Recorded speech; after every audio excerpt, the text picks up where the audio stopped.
Bien, muchachos, buenos días. Nuevamente, gracias por conectarse. Vamos a empezar la sesión del día de hoy. Vamos a terminar de revisar el tema que estábamos viendo ayer y vamos a ver el tema de dilatación lineal, superficial y volumétrica, que es lo que se deriva de este tema de la termometría. Y vamos a revisar cómo quedamos con la cuestión del trabajo del proyecto Aula, todo en esta sesión, porque ya estamos en el límite, muchachos. Antes de empezar con eso, muchachos, ¿alguien tiene alguna pregunta, algún comentario, algo que quiera compartir con el grupo?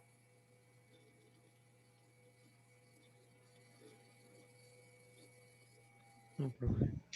De mi parte no, profesor. Ok, gracias. Bien, entonces vamos a empezar, muchachos. Vamos a continuar con lo que estábamos revisando el día de ayer, que es la conversión entre escalas termométricas, la conversión de unidades entre escalas termométricas, y continuaremos con la dilatación. De hecho, esto ya les compartí una clase grabada del año pasado acerca de esto.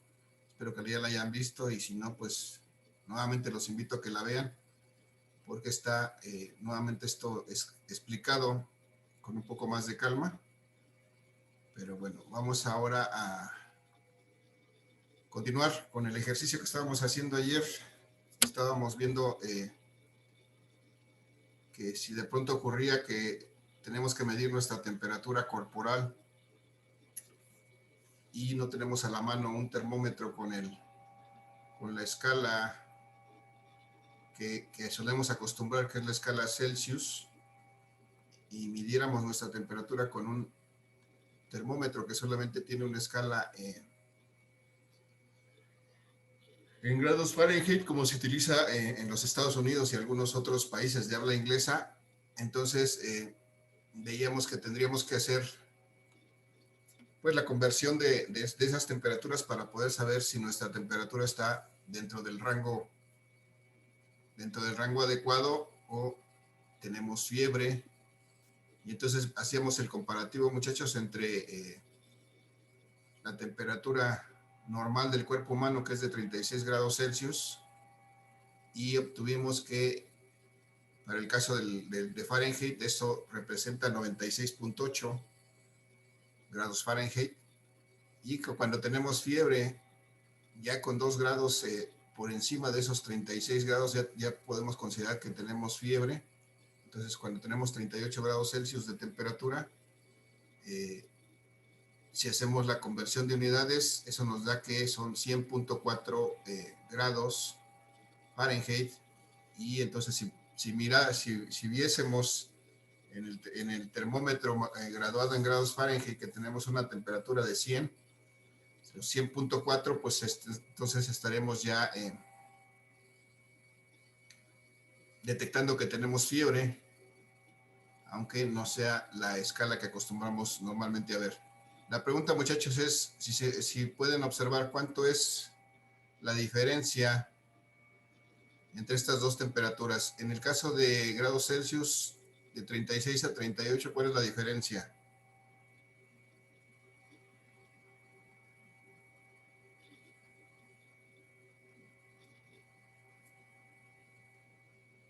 Muchachos, de 36 a 38, ¿cuál es la diferencia?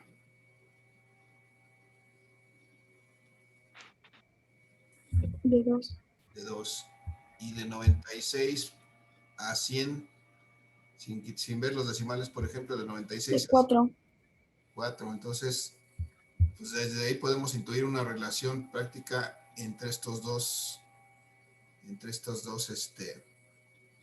valores. Si vemos,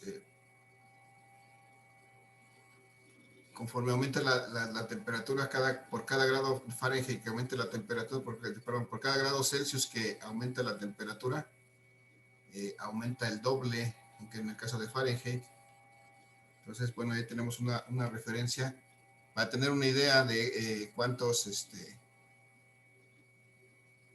¿cómo se llama? Perdón. De si las conversiones que hacemos son adecuadas. Bien, muchachos, entonces, pues hay otros ejercicios que podemos hacer de conversión.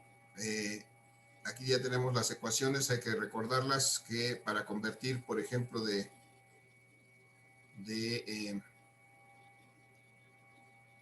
grados Kelvin, más bien recordar que cuando hablamos de Kelvin no decimos grados, sino simplemente decimos Kelvin, es una unidad bien establecida. Entonces, cuando queremos hacer esa conversión a partir de Kelvin a grados Celsius, tenemos que hacer esta operación, es decir, restarle 273 grados y obtendremos la temperatura en Celsius si es que pasamos de Kelvin a Celsius. Si quisiéramos pasar al revés, de Celsius a Kelvin, pues lo que tendríamos que hacer sería la operación contraria, que es sumarle a la temperatura en grados Celsius 273, y entonces tendremos la temperatura en Kelvin a partir de una temperatura en Celsius, es decir, de Celsius a Kelvin. Y si tenemos que convertir de Fahrenheit a Celsius, pues tendremos que tomar la temperatura Fahrenheit, restarle 32, y a esa diferencia, una vez que hemos hecho esa diferencia, multiplicarla por 5/9. Eso es nuevamente de Fahrenheit a Celsius. Y lo que hicimos ayer fue de Celsius a Fahrenheit, y de esa misma ecuación despejamos y llegamos a esta expresión que nos permite calcular la temperatura en grados Fahrenheit a partir de una temperatura en grados Celsius. Es multiplicar la temperatura Celsius por 9/5 y sumarle 32. Entonces, bueno, así está el asunto. Vamos a hacer un ejercicio adicional de esta conversión de temperatura, y vamos a pasar a lo que es el tema de dilatación. Voy a pedir que me den un minuto, voy a replicar esta diapositiva para poder hacer el otro ejercicio. Solamente un segundo, por favor. Voy a dejar de compartir.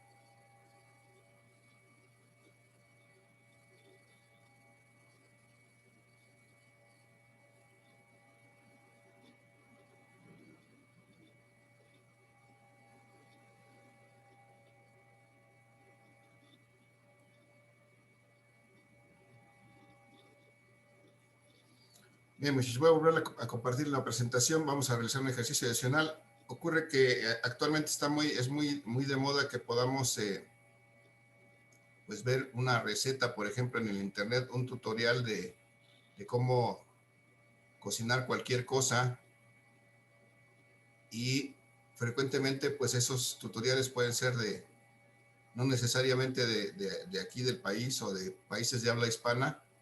Puede ser que los graben gente en los Estados Unidos, en países de habla inglesa, y entonces están muy acostumbrados a manejar sus temperaturas en grados Fahrenheit, y entonces de pronto no sabemos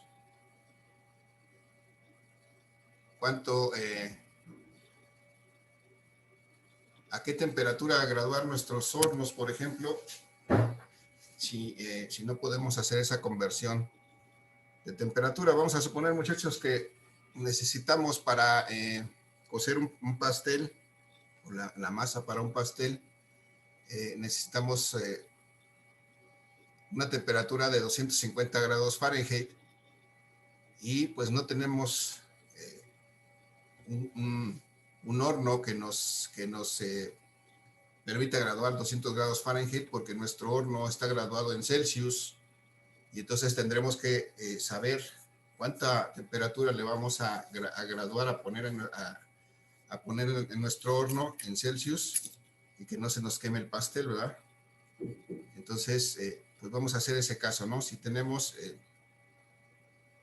mi receta me dice que tengo que hornear mi preparación de harina para ese pastel a 250 grados Fahrenheit, pues vamos a ver que yo necesito graduar mi horno a una cierta cantidad de grados Celsius. Y vamos a ver que tenemos que convertir estos grados Fahrenheit a Celsius. Muchachos, la pregunta es, ¿cuál ecuación voy a utilizar para pasar de estos grados Fahrenheit a Celsius? Díganme, ustedes ahí las tienen a la vista.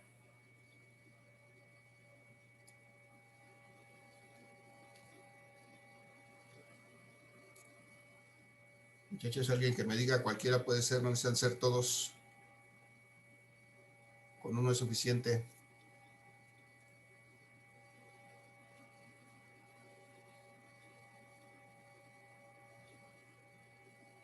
¿No hay nadie en esta clase, muchachos? ¿A 3? A 3, muy bien, gracias. Aquí me dice de Fahrenheit a Celsius. Hay que usar la 3. Muchachos, les recomiendo que hagan un formulario o hagan algo con esto para que lo tengan a la mano.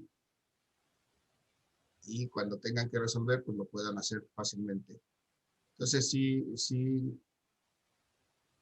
utilizamos esta ecuación para convertir de grados Fahrenheit a Celsius, voy a saber que los grados Celsius que tengo que poner en mi horno, si lo que conozco, porque me dice así la receta en el tutorial que vi, es de 250 Fahrenheit, lo que tengo que hacer entonces es multiplicar 5 novenos y hacer la diferencia de los grados Fahrenheit, que son 250, pero bueno, voy a poner primero la fórmula.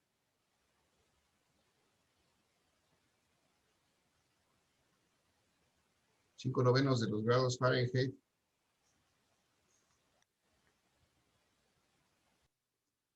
y le voy a restar 32. Primero se tiene que hacer lo que está dentro de paréntesis y después aplicar por 5 novenos. Entonces, los grados centígrados van a ser igual a 5 novenos.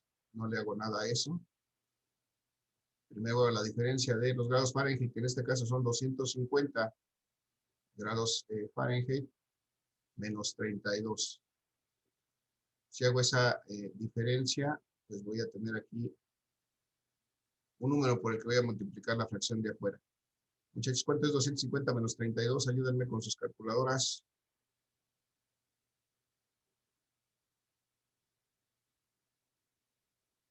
$250 menos 32. Creo que todavía no reaccionan. 218. 118, gracias, Santiago. 218. Ahora, ¿qué podemos hacer aquí? Podemos hacer varias cosas. Dividir 5 entre 9 y multiplicar por 218. O multiplicar 218 por 5 y dividir entre 9. O dividir 218 entre 9 y multiplicar por 5. Cualquier cosa que hagamos es lo mismo. A ver, ¿cuánto es 5 por 218 entre 9? Si me ayudan con su calculadora.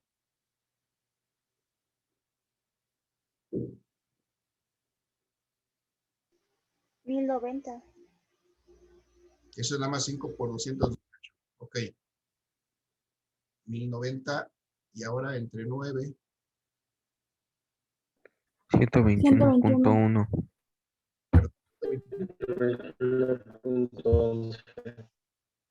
Ya no escuché bien. ¿120 qué? 121.11. 121. Okay. Y estos ya son grados Celsius.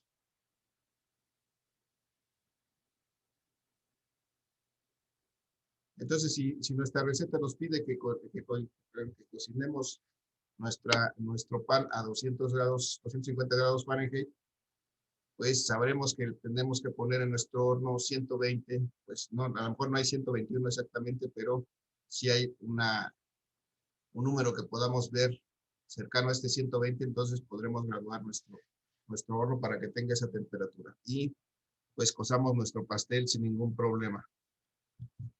Bien, entonces, bueno, de aquí la importancia de poder pues hacer la conversión de unidades entre escalas termométricas. Solamente vamos a hacer como ejercicio, vamos a convertir estos grados Celsius a Kelvin para saber a cuánto equivalen precisamente estos 250 Fahrenheit también en Kelvin. Entonces ahora vamos a pasar de grados Celsius, vamos a pasar a Kelvin. ¿Cuál ecuación de las que tengo del lado izquierdo puedo utilizar para pasar de Celsius a Kelvin? ¿Cuál es la indicada?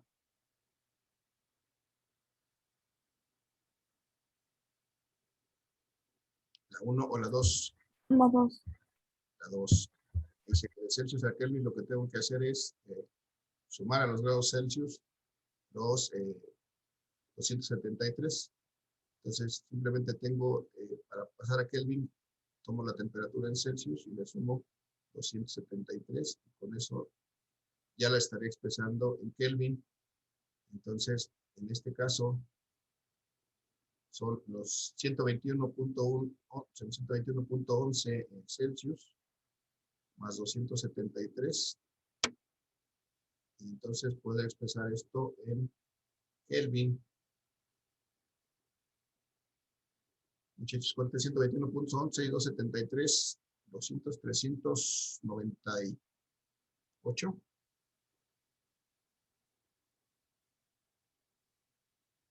384. 94, ¿no? 94, ajá. 94.11. 394.11. Bien, entonces, si tuviéramos un aparato, un termómetro graduado en Kelvin, lo que veríamos, o lo que tendríamos que ver para saber que eso está a 250 Fahrenheit, es 394 Kelvin, o si lo vemos en un termómetro en Celsius, 121.11 Celsius, y las tres temperaturas son la misma, son simplemente expresada en diferentes escalas termométricas. Muchachos, ¿alguna duda, pregunta, comentario respecto a esto? No, profe. ¿No hay? Vale, bueno, entonces así voy a continuar, muchachos. Vamos a ver rápidamente el siguiente punto, que se trata de la dilatación lineal. Les digo nuevamente, esto ya está descrito allá, lo voy a revisar muy rápido. Si lo quieren revisar con más calma, está descrito ya en el video que tienen ahí programado en Classroom. Entonces sabemos, muchachos, que cuando, en general sabemos que los cuerpos se dilatan, conocemos algo de eso, que los cuerpos cuando cambian de temperatura tienden a incrementar sus dimensiones. Entonces, ocurre que, por ejemplo, cuando hay cuerpos muy largos, cuerpos alargados como alambres, como barras de metal, sobre todo es más perceptible en metales, pero prácticamente todos los cuerpos, independientemente de su forma y su tamaño, tienen esa tendencia, unas en mayor o menor grado, a incrementar sus dimensiones. En este caso, si es un cuerpo que es muy alargado, entonces la tendencia es a incrementar esa longitud, aunque también puede haber incremento de ese tamaño, de ese cuerpo en todas direcciones. Lo que predomina es el incremento de su longitud. Y entonces, eso es lo que se llama dilatación lineal, muchachos. Un incremento de dimensiones, en este caso la longitud, debido a que incrementa la temperatura. Ese incremento de longitud lo vamos a representar con esta sigla, que es una letra delta. Este triángulo se llama delta. Esta L representa la longitud, entonces esto me representa la variación de la longitud. Y esa variación de la longitud va a depender de una característica del material que se llama el coeficiente de dilatación lineal, que es una característica propia de ese material que varía para cada material. Cada material tiene un coeficiente de dilatación lineal diferente. Y además, depender de ese coeficiente de dilatación lineal, depende de qué tamaño sea originalmente ese cuerpo alargado, de qué longitud sea, y además de cuánto varíe la temperatura. Esta delta T me representa variación de temperatura. ¿Y qué quiere decir variación de longitud y variación de temperatura? Pues lo mismo que en todos los casos, muchachos, la variación de la longitud es simplemente la diferencia entre la longitud que tiene al final el cuerpo menos la longitud que tenía inicialmente. Esa es la variación de la longitud representada por delta E. ¿Y qué es la variación de temperatura? Pues lo mismo, es la diferencia entre la temperatura final menos la temperatura inicial.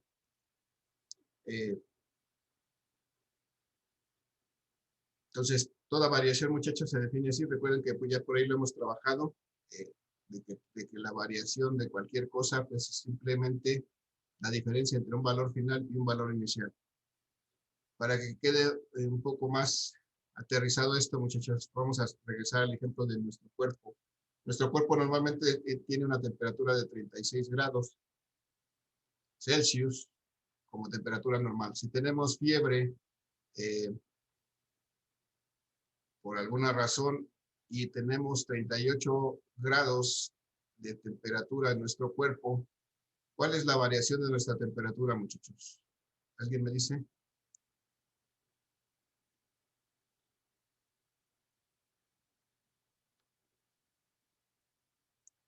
¿Cuál es la variación de 36 a 38 grados? 2 grados. 2 grados. Ajá. Ok, vamos a hacer ahora el caso contrario.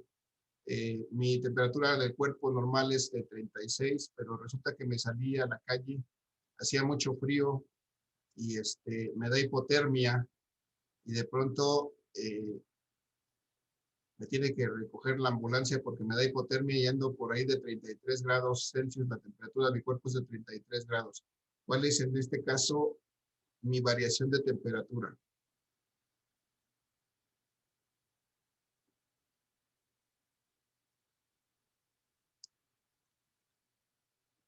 Entonces, ¿cuánto varía mi temperatura de 36 a 33? 3. 3. No, chéquenle, serían menos 3. Menos 3. Menos 3. Es importante el signo. O sea, es importante recordar que es restar el valor final menos el inicial. Si yo tenía 36, si normalmente tengo 36, luego cuando me da hipotermia tengo 33, entonces para calcular la variación de la temperatura tengo que restar el valor final, que serían ahora 33 grados, lo que tuve al final cuando me dio hipotermia. A eso le voy a restar el valor inicial, que son 36 grados, que es mi temperatura corporal normal. Y entonces, si hago esta operación, me da que 33 menos 36 tengo menos 3 grados Celsius. O sea, eso fue lo que varió mi temperatura. Varió en menos 3 o se redujo 3 grados Celsius. Entonces, es importante hacerlo así. Sí, efectivamente hay 3 grados de diferencia, pero hay que ver en qué sentido es esa diferencia. En este caso, es en un sentido de reducción, por eso el signo negativo. Y entonces lo que quiero que quede claro es que esta variación de temperatura puede ser positiva o puede ser negativa, dependiendo de si, si aumentó o disminuyó la temperatura, porque se pueden dar los dos casos. Entonces, bueno, muchachos, entonces si nosotros hacemos uso de toda esta ecuación matemática, podemos determinar qué tan largo o qué tanto se incrementa la longitud de un cuerpo que ya de por sí es largo, cuando varía su temperatura.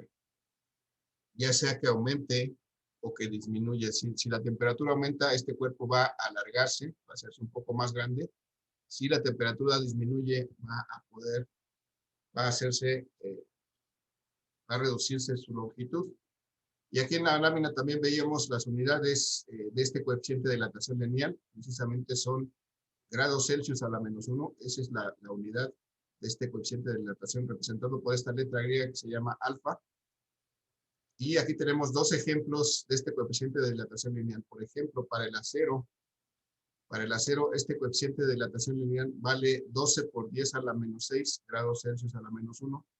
Para el cobre, vale 14 por 10 a la -6 grados Celsius a la -1. Y entonces en este ejercicio, pues ya está explicado allá, ya no me detengo en él. Vamos a hacer un ejercicio adicional para poner en práctica esto. Bueno, vamos a recordar todo esto y vamos a llevárnoslo a la siguiente. No hay nada aquí. Bueno, vamos a recordarlo acá. A la siguiente lámina vamos a hacer aquí un ejercicio de esta dilatación lineal, muchachos. Ustedes, no sé, a lo mejor han visto alguna vez en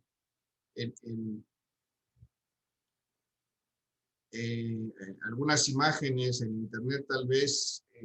¿Qué pasa, muchachos? ¿Alguien ha visto cuando hace demasiado calor? ¿Alguien ha visto qué pasa, por ejemplo, con las vías del tren?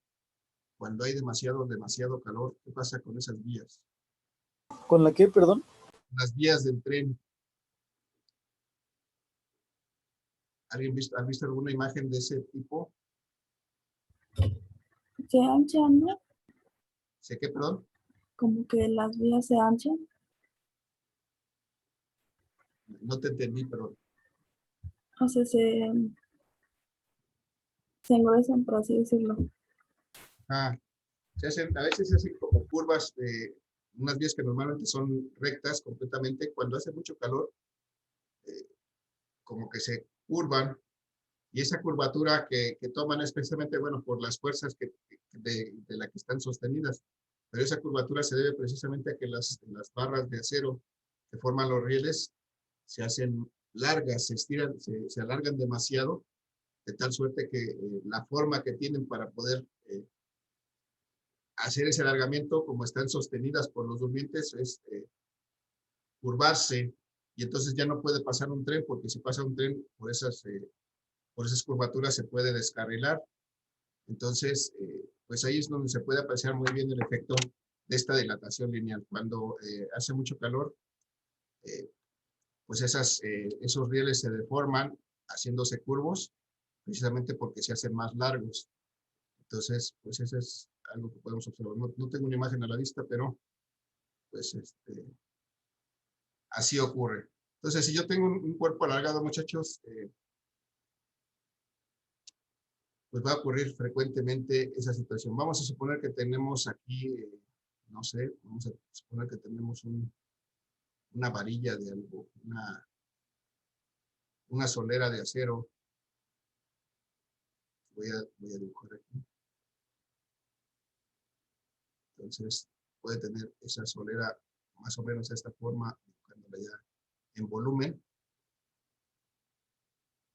No sé qué es esto, no es un isométrico, no es una perspectiva caballera tampoco, pero bueno, ahí me da la idea de que es un volumen. Entonces, si esta es una varilla de acero que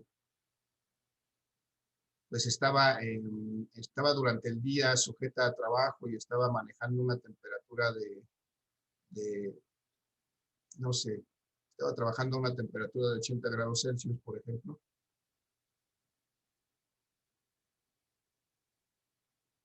Algo estaba haciendo esta barra con esta temperatura, o sea, a lo mejor estaba al sol nada más, y el sol fue suficiente que le pegara el sol, estuviera expuesta al sol todo el día, llegó a alcanzar una temperatura de 80 grados Celsius.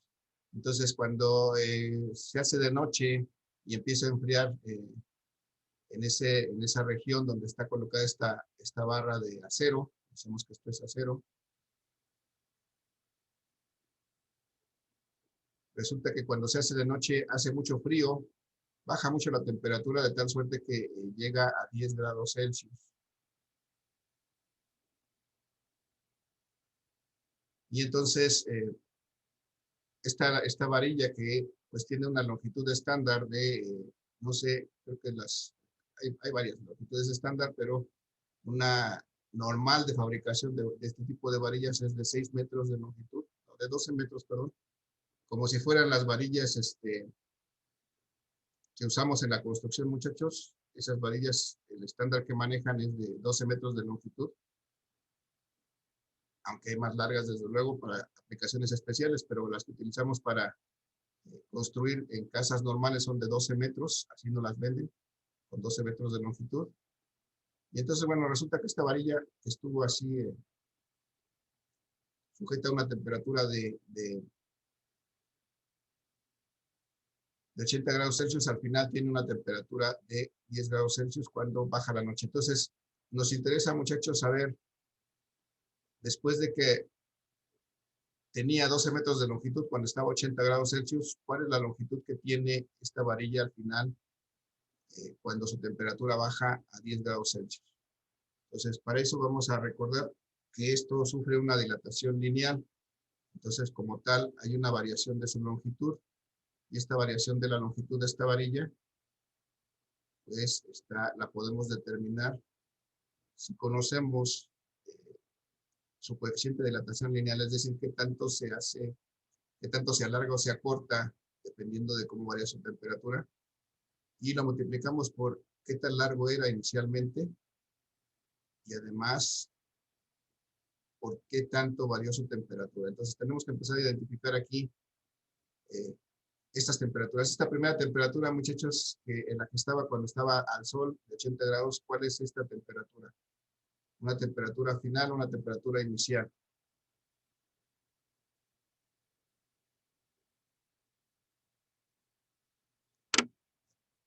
Muchachos, ayúdenme porque si no, no avanzamos.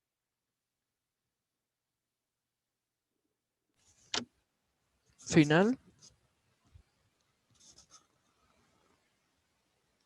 Decíamos, planteamos el caso diciendo que esta varilla estuvo en el sol, y cuando estuvo en el sol llegó a 80 grados Celsius. Y después, cuando se oscureció, hizo frío, la temperatura de esta barra bajó a 10 Celsius. ¿Cuál es esta temperatura de 80 grados? ¿Cuál es esta es la situación inicial? Pues, entonces vamos a partir de que esta es una temperatura inicial que vamos a identificar con una T, su índice 0. Y esta es una temperatura final, porque finalmente llegó a 10 grados Celsius cuando bajó la temperatura.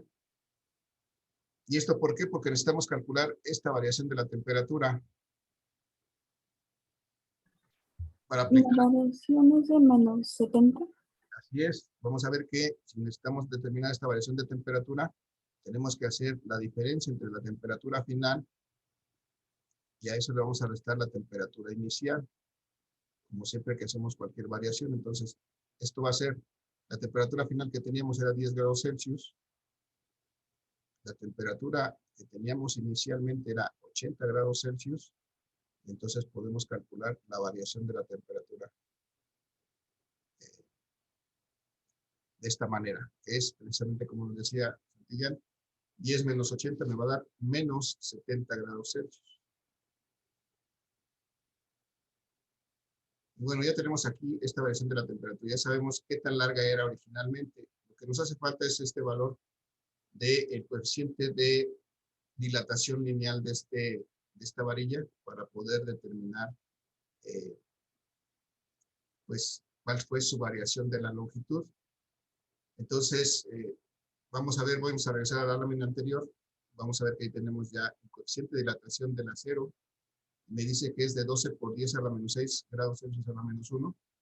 Entonces, vamos a utilizar ese valor. Este acero tiene un coeficiente de dilatación lineal de 12 por 10 a la menos 6.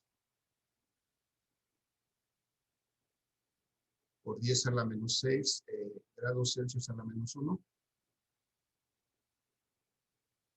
Y entonces, si sustituimos ese valor aquí, podemos obtener qué tanto varía la longitud. Entonces, vamos a multiplicar aquí 12 por 10 a la menos 6, que es el coeficiente de dilatación lineal de este acero. Y grados Celsius a la menos 1 es lo mismo que decir 1 sobre grados Celsius. Ese es grados Celsius a la menos 1. Multiplicamos por la longitud inicial, en este caso de 12 metros de la varilla. Así también es importante que todas las unidades deben de estar expresadas en unidades del sistema internacional, 12 metros, y entonces la variación de la temperatura que calculamos aquí de menos 70 grados. Muchachos, con sus calculadoras ayúdenme, nada más, ¿cuánto es 70 o menos 70 por 12 por 12?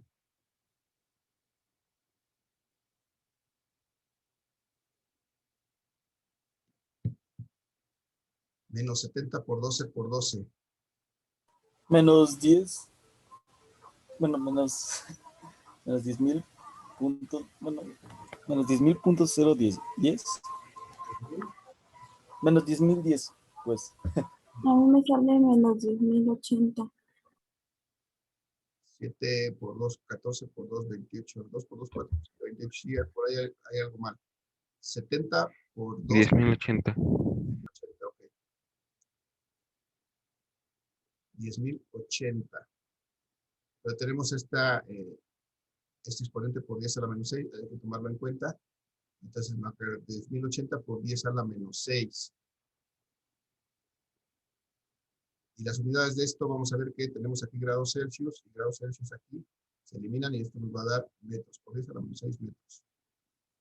Y entonces esto todavía no me da una idea de qué tan grande es esta variación de la longitud. Vamos a quitar este exponente. Lo que tenemos que hacer, si tenemos 10 a la menos 6, es correr nuestro punto decimal 6 lugares hacia la izquierda. 5, 6, 1, 2, 3, 4, 5, 6, me falta uno todavía. Y entonces esto va a ser igual a 0.01 metros.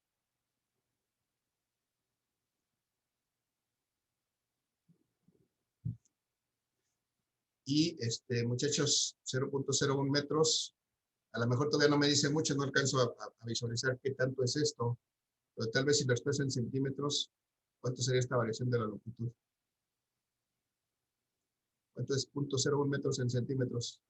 ¿Cómo paso de metros a centímetros? Dividiendo entre, multiplicando por 100. Multiplicando por 100, sí. Nos vemos en 2 minutos, muchachos. Vamos a la pausa de los 2 minutos y regresamos a multiplicar esto por 100 y ver cuánto es. Gracias. Los espero.